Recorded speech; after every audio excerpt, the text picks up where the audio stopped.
What's up, friends, and welcome back to another episode of the Arizona Monthly Housing Market Update. I am Katie, and this is Matt and Ryan. Welcome back, everyone. What's up, team?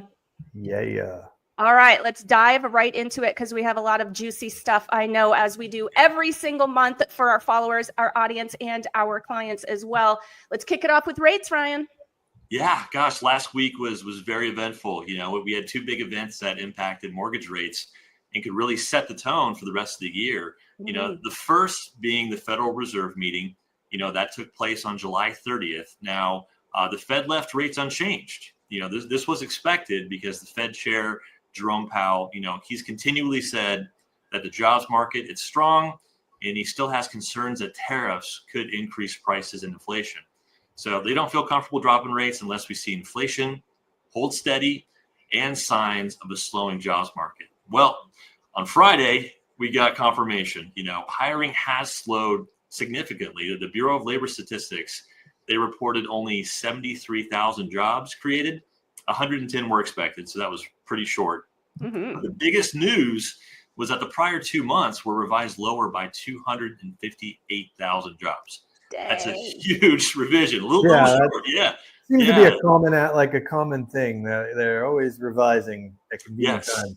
Yeah, they are. And this was the biggest that we've seen. So, the reports that the Fed were looking at that made them feel that the jobs market was strong, they were overstated by over 250,000. So, President Trump, had made headlines. He was so upset about this that, he immediately fired the PLS commissioner. So, because the jobs market is a lot weaker than initially reported, the probability now that the Fed will cut rates during their September meeting, it surged up to 87%. Some are saying 95% certain that they're going to do that. So, on Friday alone, after that report came in so low, we even just saw a significant drop in mortgage rates just because this anticipated cut next month. So, the bottom line is, we're seeing a slowdown in hiring, even spending, and just the overall economy. So the Fed really will need to jump in and lower the borrowing costs to kind of turn things around a little bit. Other countries are doing it. We've been a little slower to act. So, this is good news for rates across the board and will point to lower rates over the next few months. So it's positive for the mortgage rate market. Awesome. And are you seeing any sort of reaction to that in terms of applications and clients walking through the door? Yeah, nationally, 22 weeks in a row, we've seen growth in purchase applications, and it has spiked this week.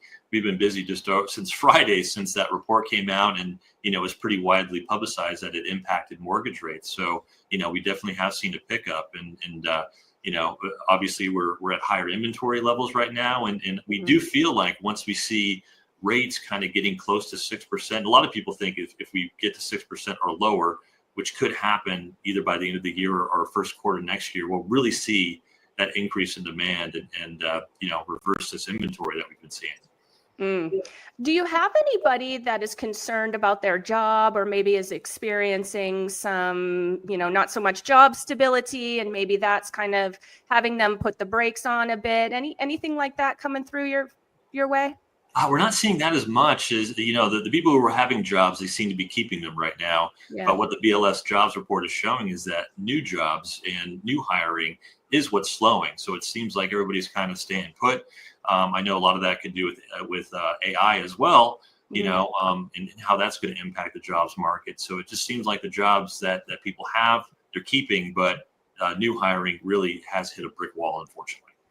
Yeah, I've been hearing some chatter too. And as we all know, I love the Cromford Report. If you guys are unaware of what the Cromford Report is, I'm not going to get into it here. Google it. You will then love it too. Once you research it just a little bit, it really, truly is the authority. And one thing that I'm hearing over and over again as of late is as a buyer, so this is like buyer advice, ding, ding. If you have job stability out there, you have some leverage over those that are kind of experiencing this, not really sure where my job is going kind of thing. So it sounds like that you support that. Very much so. Yeah, that's what we're seeing. And a lot of our buyers that do have that stability, and even people who have owned homes for a while, a lot of our past clients are finally looking to kind of, make that move now because they are seeing the inventory. out there, more options, positive about rates, even though they're not where they want to be. We know there's going to be refinance opportunities in the next year or two as well to lower the interest rate. So that's really what's driving a lot of our application volume personally for our company. Yeah, and another thing that you're saying, with the rate update and everything that tracks with what Cromford is saying too, is more homes and more motivated sellers mean more deals now, but the window could close quickly. Let's talk about that. Yes, it definitely can. A lot of the deals that we're seeing right now, as we kind of mentioned before on other recordings, is 2-1 buy downs, which means your rate is 2% less the first year, 1% less the second. So even though rates are elevated right now, a lot of buyers are taking advantage of the sellers paying for that. So we are getting lower interest rates and lower payments for the next couple of years while we wait for rates to drop. So that's part of the increase in volume that we're seeing as well, is that the deals that are being made out there and allowing our buyers to have that lower payment for the first couple of years. So I think that's really what we're seeing on a lot of our transactions. Over half right now are having some kind of a buy down to kind of subsidize these higher rates, while we wait for things to improve. And I get that. And on our end, we're seeing that as well as closing costs paid, seller contributions toward closing costs, buyer agent fee covered, no questions asked. Yes. Repairs, like big ticket items, big repairs being done, big replacements, roofs, ACs, things like that happening just so that these sellers can get to that end result, which is a sale. Matt, what do you think about that? I think exactly what you're saying is definitely happening.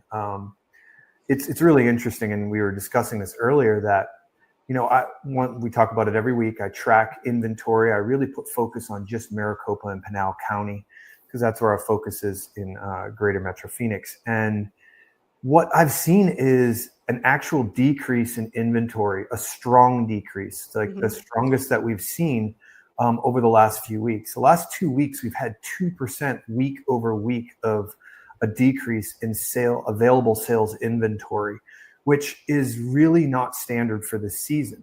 Usually we see a very, very stale August. People are going back to school at the end of July, and they're just really, really focused on that. We really don't see the push from the rest of the country because they're still also in their summer months. So it's and as far as snowbirds coming in and such to enjoy the nice weather, we usually don't see the uptick happen until the end of August. Usually like by mid-September is when we see that.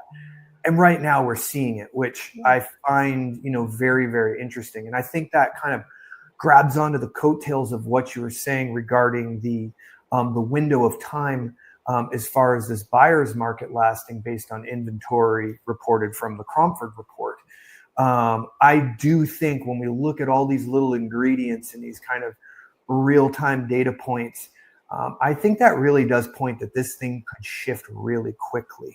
Yeah. I kind of thought before, there was, I think, a better chance of it having an elongated, like a few months, 6 months to see it come out. But the way that it's going and what Ryan just said with the pickup on demand on the front of getting applications in and kind of readying themselves to buy, I think the second we see rates drop or even talk of drop, it's going to start, everyone, all the lemmings rushing in.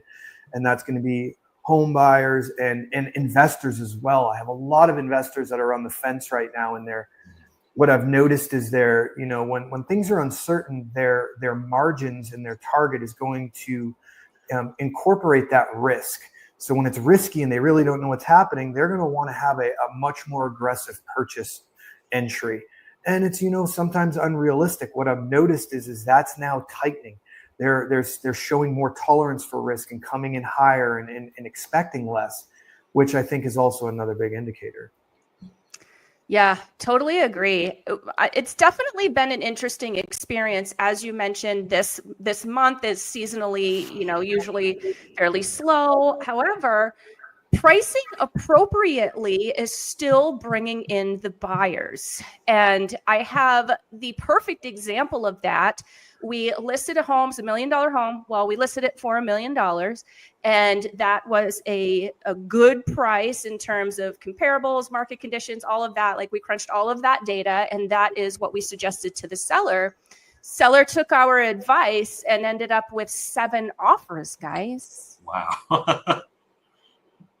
And what happens when we have 7 offers? Then we have people that are fighting against each other, and typically our sellers pull out in a better place than they would with, hanging on the market forever and a day and only having maybe 1 or 2 offers that come in at whatever time, right? So having them all come in at the same time creates a multiple offer situation, which creates incentive, and then the sellers ended up doing a little bit better.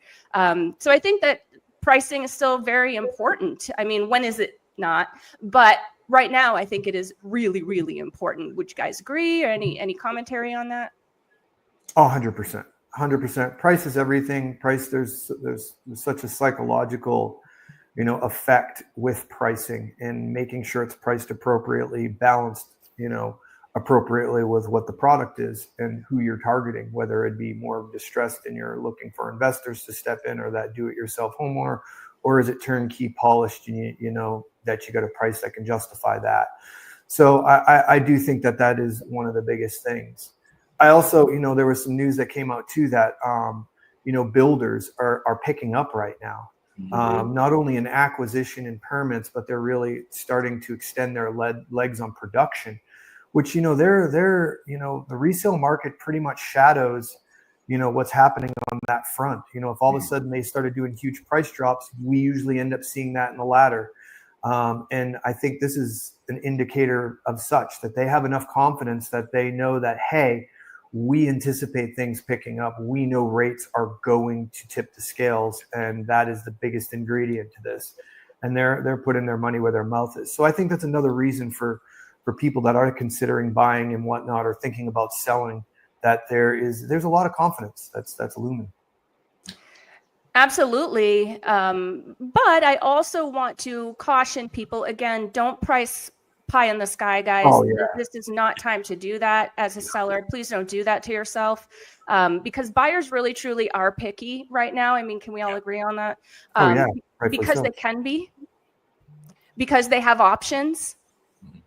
I mean, it's not uncommon, and I know this really stinks, but it's not uncommon for buyers to tie up a property, be in the inspection period, and still be checking out what's coming up on the market, or still be shopping during that 10 days that they basically have that they can do that. So be very aware, sellers, that is happening. And quite honestly, you got to have a little bit of patience, but you also really and truly need to price it right. And when that first offer comes along, work with it. Yeah. At least counter it. Sometimes we get offers as seller, and maybe we've been listed for 7, 8, 9, 10 days, and an offer comes in that isn't really what we were after. And we decide, the heck with it. We're not even going to work with it. But how many times, Matt, have we said to our clients, no, let's counter, let's keep this ball in play and see what comes out of it. And it actually ends up coming in close, if not at the point where the sellers wanted to be. 100%. And what it comes down to is, like we were saying, the psychological approach with that, with the price, and then what the buyer is feeling. Because at the end of the day, a buyer in this market, for them to feel comfortable, they either need to see a lot of emotional value in this property that they're willing to justify and maybe pay over because it has an emotional value. But that's slim in these markets. A lot more people are tangible and they're skeptical. So therefore they need to feel like they're getting a good deal based on data. So if they're coming in and they're locking up a price and they don't feel like they might have the best deal, of course they're looking. Of course they're going to be distracted. And if there seems to be better deals, they're going to go after that little sparkle. So that's why the price is so important. Now, that being said, with the whole counter, everyone wants what everyone wants. People don't want what someone else doesn't want. That's why homes that have high days on market, they don't have that prestige of everyone wants this house. So that's a lot of people are going to say, well, if everyone else doesn't want it, why do I want it? So that's what the counter offer does is, it might not be a favorable counter offer, but if you counter offer and then all of a sudden that favorable offer calls in while you're in a counter offer stage, who's going to be motivated? And how is that offer going to respond? A lot better knowing that there's another offer on this property because someone else wants it versus no one else.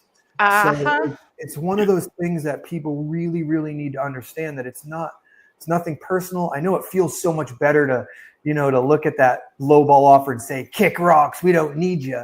But that's just like serving that short-term dopamine release, which is really not serving you long-term. 100% agree. And that's exactly what happened in this example that I just brought up a couple of minutes ago with the home that we priced appropriately and we got 7 offers. I used those offers to motivate others to send in more offers. That's Absolutely. why we got 7. And that is so key. And that's where it's super important for everyone to kind of feel that and make sure that they're playing the game and they're listening to their professional, because it's not like, hey, we're trying to get you to take a lower offer. No. We're kind of just chumming the water. That's what our job is, right? We're trying to get it so when the big shark does come, we're ready. Exactly right. So buyers out there, if you can buy, if you have a stable job and you're wanting to move, you're wanting something new, now is definitely a good window of opportunity to take a look. Cannot emphasize that more. Sellers, if you need to sell, want to, move up, whatever it is that you're looking to do or move out, you need to price correctly and expect some longer timelines. Have a little bit of patience and play with the offers that come in. 100%. And one thing to add on that is, we've talked about it before, the things that you start to see when markets start to change, especially from a buyer's market back to a seller's market. Like first, you're going to see concessions going lower and such, and it's going to get into less inspections being honored. This is a very good time that I think that buyers, you can still capitalize on something that is so important. A lot of people look past, and it's not so much the concessions that you get. It's what you can get repaired in the inspection period. Right. If you can get those air conditioners replaced, if you can get the roof replaced, these big ticket items that when we get back to a healthy, balanced, even seller's market, those things are the first things that are people like take it or leave it. And now you're stuck with this problem that could equate to $10,000 to $25,000+ that you're going to get hit with. Now, to flip on the other side, sellers, I really think sellers, you just got to be prepared. If you're going into a transaction, a lot of times sellers just want to just pretend, hey, we know the roof is original. Well, let's just not think about it, and it's not going to come up. I would strongly disagree with that approach, and I would say, no, let's take the bull by the horns, look at it for what it is, and let's prepare. If you think that the roof is old, let's go ahead and get some good bids. Let's make sure we dial in so when we know we get hit with that request, we're ready to counter confidently and say, no, this is what we got and this is what we can do to protect you, versus getting caught now having to scramble to counter this buyer's request and maybe call BS on how bad they say things are. No, be prepared. And that's what's really going to get you the most money. Agreed. Isn't that what the Boy Scouts say? Be prepared. Be prepared. Be a Boy Scout. Well, yeah, it's together, I think. Yeah, be prepared. Made it to Webelos, it was pretty big back in the day in the 80s. We just dated ourselves. Oh my gosh. Oh, yeah. Anything else you guys would like to add before we say goodbye? This has been great. Such great advice. I'm so glad we did that. And stay tuned, everyone, because, it's going to be a pretty exciting, last half of the year here. So I agree. Yeah, totally agree. Always a wild ride. All right, guys. Well, thank you so much for being with us this month. If you want to check out any of our previous months or subscribe, download, notify, all of that stuff, we really appreciate that too. Hop on over to our YouTube channel. It is at Team EvoAZ. That is the handle. If you prefer podcast style on your favorite podcast platform, do a search for Arizona Real Estate Radio. There you will find us. Again, do the the download, the notify, click the little bell, all the things. Even rate us. That really helps us out a bunch too. And we will see you next month. Bye-bye. Bye, everyone. Is your home ready for the Arizona heat? Meet AC Valley, your locally trusted heating and cooling pros. A for quality, C for comfort. Family owned and operated since 2018. Locally owned by Angel and Lydia Palomino, AC Valley puts family and honesty first. From maintenance to full installations, they deliver quality work, fair pricing, and service you can trust. Need help with your HVAC system? Contact AC Valley today and experience comfort the family first way.